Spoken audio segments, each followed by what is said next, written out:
Let's talk now to Leon Izbicki, who's a natural gas analyst at consultancy Energy Aspects. Thanks very much indeed for talking to us today. So why has Russia chosen to target Poland and Bulgaria specifically?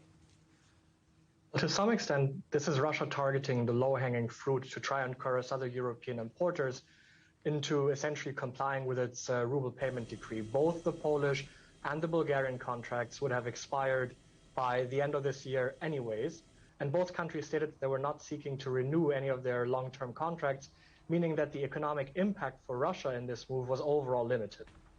So how will both countries cope without Russian gas? Both of them get a fair proportion of their gas from Russia, don't they?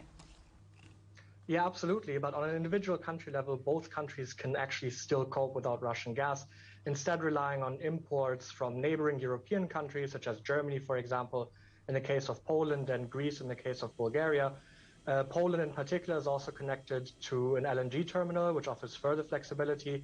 And from October onwards, the Baltic pipe system is supposed to be operational, delivering further Norwegian gas into the Polish market. So the next move from Russia could potentially be to extend this shut-off to other European countries, like Germany, for example. So what would the implications of that be? Well, I think more supply disruptions are definitely likely, particularly if European utilities continue to face the risk of almost involuntary defaults, because on the one hand, the European Commission prohibits participation in the ruble payment scheme, and on the other hand, Russia does not want to compromise, at the moment at least, with its European clients on insisting for payments in in rubles.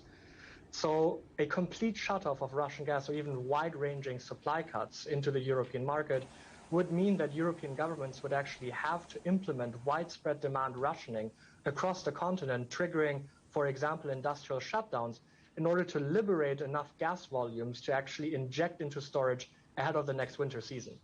So huge implications then. What would it do? Where would it get these alternative sources of fuel from? Well, so primarily from the gas market, we would be looking at the only balancing mechanism that is remaining above the coal to gas fuel switching in the European market, which is just triggering industrial demand destructions. So you would see widespread industrial shutdowns, particularly in sectors which are deemed less critical to national security, such as, for example, paper or ceramics, where those industries actually have to shut down and turn off production in order to liberate gas volumes and to put them into storage for next winter. And how will this withdrawal of gas affect Russia and its economy? We heard from our correspondent that Russia says it is prepared for that, but is it? Well, I think ultimately at the moment, the impact on Russia in such a scenario, if it would come to a complete halt of Russian flows, would still be large. At today's prices for the TTF, the total contractual volumes of Russian gas into Europe are worth around 100 billion euros. And Russia would consequently lose yet another source of revenue for its economy. However, it's important to highlight that Russia is, more generally speaking, much less reliant on gas revenues compared to oil revenues, which means that on a comparative level, the hit would still probably be manageable. Okay, Leon Izbicki from Energy Aspects, thanks very much indeed for joining us today. Thank you.